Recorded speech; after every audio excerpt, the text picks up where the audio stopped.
tongo na tangi Maman Olive Lemba za kolela lobi ba koti na parc na ye na ferme na ye ba soda ebele ba ye ba koti na ferme na ye ba komo ko boma bangombe sikonga na tuni papa Jacques Chabani parce que yem kazwa ki mitindo papa nanga Jacques Chabani est-ce que ko zwa biloko ya bato elingi ko loba ko bebisa yango parce que ceux qui par exemple maman Olive za na 100 vaches so bolobi bobotoli mais bon continuer musala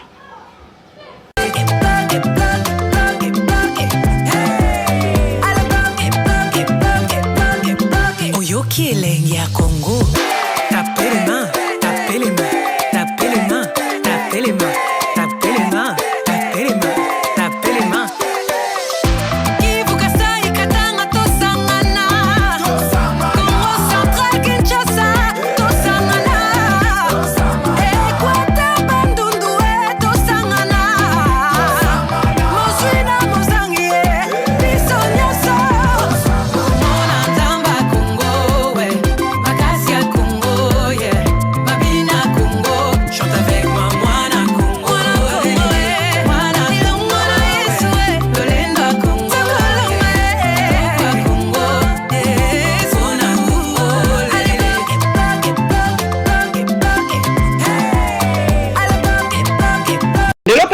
na tangi Maman Olive Lemba za kolela lobi ba koti na parc na ye na ferme na ye ba soda ebele ba ye ba koti na ferme na ye ba komo ko boma bangombe sikonga na tuni papa Jacques Chabani parce que yem kazwa ki mitindo papa nanga Jacques Chabani est-ce que ko zwa biloko ya bato elingi ko loba ko bebisa yango parce que ceux qui par exemple maman Olive za na 100 vaches so bolobi bobotoli mais bon continuer musala fini la récréation fini la récré kingakati perquisitionner kingakati fouiller kingakati contrôler toyeba nini ezakuna na lobai na bino bosekai ngawati kabila soza mobali kitana njili ba service lelo ezo perquis donc akoti kingakati kabila yaka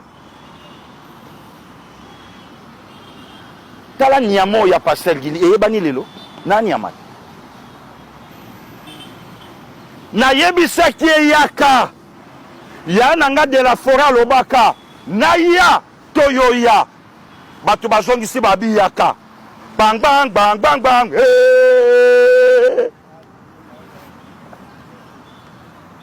maestro go sekate na oyebisa yo papa de la forêt alobaki yango na ya Tobinoboya, Tobeleli, Yaka, Yamampa Tabimi, bang bang, à quoi vient la intimidation? Bang bang, bang bang bang, Yang Yam.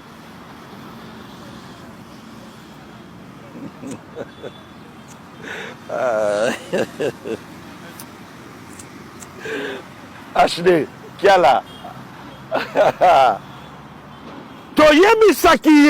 Yaka. Tu as demandé que est-ce que tu avais dit que Kabila est sérieux. Je l'ai dit que j'avais dit ça. Mais vous répétez exactement ce que vous avez dit. Vous avez dit Kabila est sérieux. Je peux vous rappeler, Kabila est sérieux. Kabila a tali. A moni na ma partie Nyonso. Et il a donné le pouvoir à l'UDP. C'est de là que fait débat. Voilà. Débat, ils ont sérieux à Kabila. Voilà. Mais Kabila a cédé le pouvoir à l'UDP. Je dois y aller. Je dois y aller. Au moni, na introduction na yo. Otunaki mutuna wake.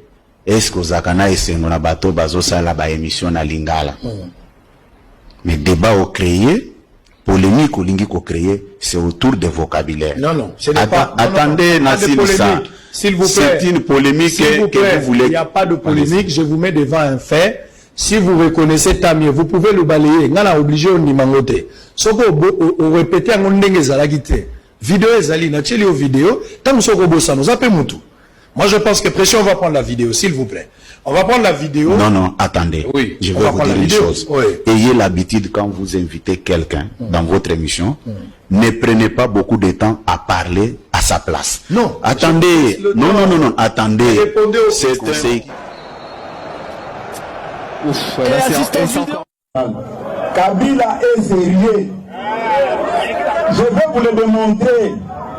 Kabila, avant de quitter le pouvoir, a tali quelle est la formation politique sérieuse Oyo et Bundi Bitumba Oyo sans voyant Nabutu Kozambongo et Pananga. A tali à l'objet que c'est l'idée de peste. Au Mouna Bimbo Mobimba, les chèques à Zofinga les premiers, puis les 48, il y a les 62, au Mouna Bimbo Mobimba, les chèques à Zofinga les premiers, puis les 48, il y a les 62,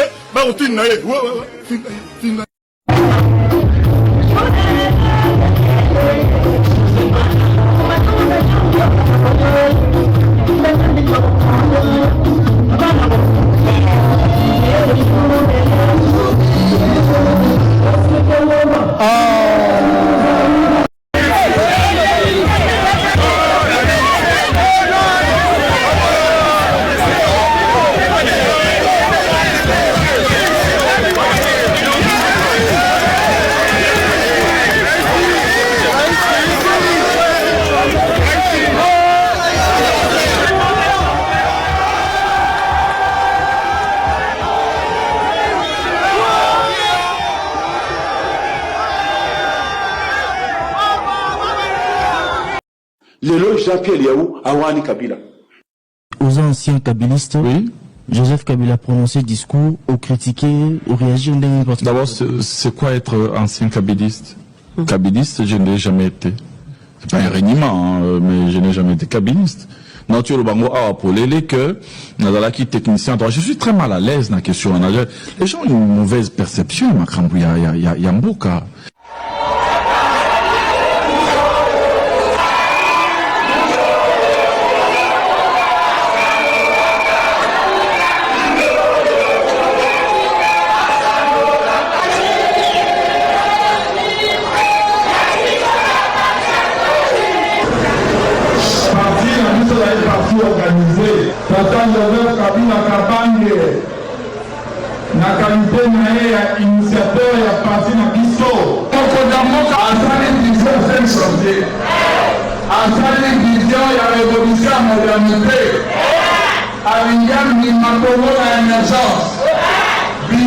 Le rendez-vous était fixé à 8h tapantes ce matin pour un départ vers la résidence du président Kabila. Mais les minutes s'égrènent, puis les heures, dans l'attente d'un feu vert du protocole congolais. Et puis soudain, le signal du départ est donné. On va pas attendre, on fait ce qui est programmé. Et le convoi est lancé sur les routes du Katanga, mais il prend la direction de l'aéroport. Joseph Kabila vient de postposer le rendez-vous. Le ministre belge des Affaires étrangères n'y voit aucun signe de désintérêt. Un petit décalage dans l'horaire prévu? Non, nous avions prévu d'aller visiter une mine, on le fait, donc il faut simplement, puisque le président est à Lubumbashi, voir à quel moment on le rencontre, comme ce sera au début d'après-midi, mais on va effectivement faire le programme qui était à l'ordre du jour, c'est-à-dire aller visiter une mine. Alors, une mine pour tuer le temps, loin de là. Le projet est colossal. À Tengue Fungurume, on extrait du cuivre et du cobalt par dizaines de milliers de tonnes. Mais la délégation a juste le temps de jeter un œil sur les 1600 km de concessions qu'il faut déjà repartir. Kabila attend Reinders à Lubumbashi. La poignée de main est franche, le sourire bien large, la tenue décontractée. Il est 15h, la rencontre peut enfin commencer. Alors, ça a été ? L'entretien va durer près d'1h30, dont une demi-heure de face-à-face entre les deux hommes. À la sortie, malheureusement, le président congolais ne fera aucune déclaration. Non, malheureusement, je ne peux pas. La prochaine fois.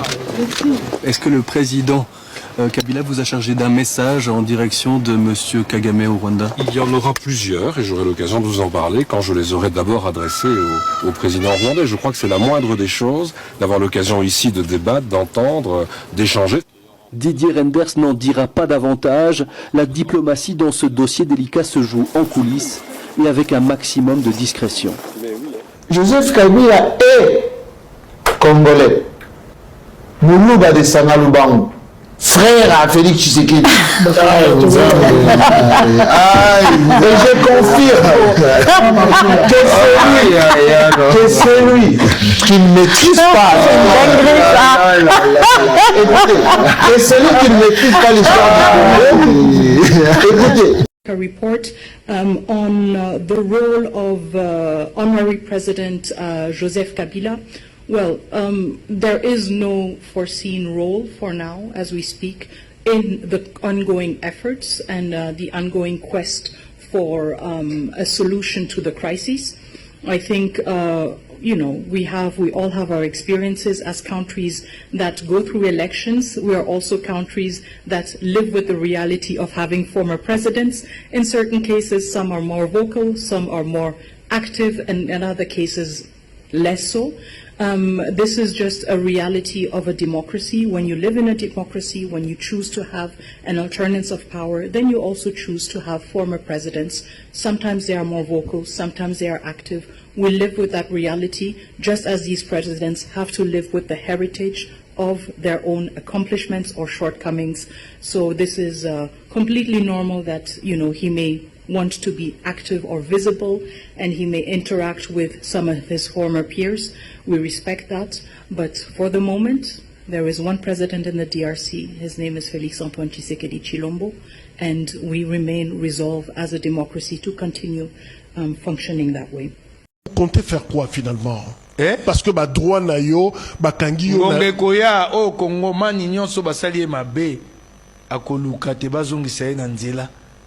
Ngonge koya kasi eloko eza pasi tokonyo kolaka bula matai bao bako yiba baoza bakei yango ba mususu maka mususu sima toko mitu na soto sai pa bango bakotika pasi yango na bula matai baza na tina bula matai te ils n'ont pas de souci pour le Congo lobi toko funda bula matai makasi kasi bango baoza esute basi bakei bango baye kozwa bakende bakotonga yango ba bokonzi na bango babi Mike Mukeba eska ko chape mai te na mai na sai nyokinga babako o bakari Mukeba te na attaquer ni ulembaka prison te na attaquer ni lelo kozali mabe batemela yango mabe yali to vandanie o bato boye so bato azolo bate wana Kongo ekufiti to solo babazo bombazo yibamboka bo elongo ya moyibi ekomi pe bokonjaka putula biloko nyonso ya mabe ekomi bamana na ba réseaux sociaux biloko batata mama babombaka bimi na ba réseaux sociaux motindo boye to vandanie mboka ekufiti so bovandi nye mboka ekufi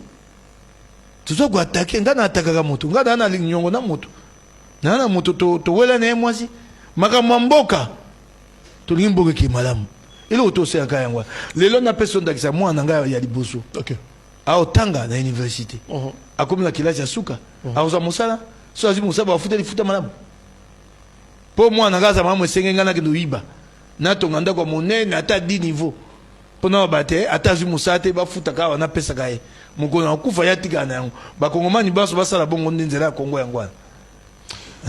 Alors, pour le Congo, justement, Toza Kolobelengo, Tozo Banda, point d'avis Liboso, par rapport à la sortie, il y a président Joseph Kabila, mais l'information a évolué dans notre temps. Kabila Lobaki vendredi, et puis.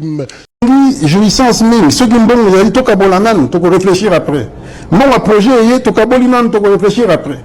C'est ça le problème. Bon, fonctionnement, tout kaboli, tout mi petit salaire, prime, tout réfléchir après. Sauf le monite madame Wasangana Félix ce que ça union ça ke ba fongoli ce que ali quand de la partie et qu'aussi ça est tumbaté ça n'apporte rien au conflit et ali ga moto alongo sika azaki akengambo mosusu pas sur toi nango et qu'aussi la té okinga ndeko nanga so lingina biso madame les rapports de force est avant tout militaire faut pas se tromper okinga zana nuna la kisawe wapi makambo oh faulu biloko na saka ezanga nzela na lobaki yango mbamba mosusu faulu na batone bana ngambo faulu azana ils ont incapacité bako analyser makambo te yango bato boya loka bandeko yande bana bokonzi yango babo makongo ba makambo makanisi nyonso faulu yaka lango ezanga moto na makolo ne bagate soko kanisa ngo ye moko to ba elongo na ba devos bango na banda ko pesa yo moko Fayoul ayela ki biso kalata wa eleki sanza mo ami bale misato so motoba o dialogue asalisi yango tuna meeting na njili kuna esuka wapi eloko na yaki mbambala wana ya machombe wana esuka wapi bato ebisi Félix ana posa nango tazo saka na yo tika eloko ali malamu na Congo okosa bozoba na lingomba na yo ato kwe na libulu bazuka bazongiso ne bonga so eleke pa ba parti politique se kemba ekola be babenga na NSD wana moko musu na oke so misika musu na bitato yo ayeba kama kamba Angola Sadek eye na Congo pona kusunga gouvernement pona bitumba na Goma. Angola yete pona ni po Angola azana médiation. Angola moto sa médiation. Joao Laurence. Ye loko la zanga ko luka biloko ko se pesa nango Félix alamuki na ko senga gouvernement fait Tshisekedi ba senga Angola apesa biso ba soda ba ya kusunga biso. L'Angola est dans la médiation, Angola kokota sous na bitumbandeni. Diplomatiquement tu trouves ça dans ma table donc ko Fayoul abimisa. Puis donc bon ya moko monsusu abimisa susu ni susu. O ya nini? O ya Angola o siko ya watanga kute na Félix. Tala makanisa misa zanga moto na makolo. Asa kute na Félix. Siko yo soni elati yeba to ba ko somela akei ko teke eloko na ya président Eli ateke yango ba pesa ata moi libonga ndam yoka si ba miko ba bisa de miso kasa o ako senga ba sangisa ba processus nyonso. Il y a un problème là. Yo moi je te toke no malembe tozo ke no malembe na notika sisa tiza abi ba fusionner ba processus. Comment on peut réfléchir comme ça, ce niveau de responsabilité? Le processus de Washington c'est d'état à état. Le processus de Doha, c'est un processus pour rechercher avant tout le cessez-le-feu entre les belligérants.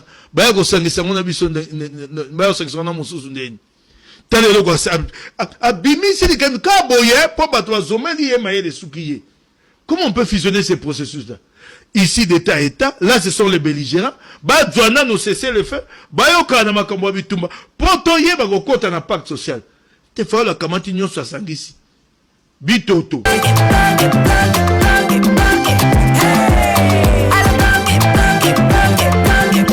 Oyoki elenge ya Congo.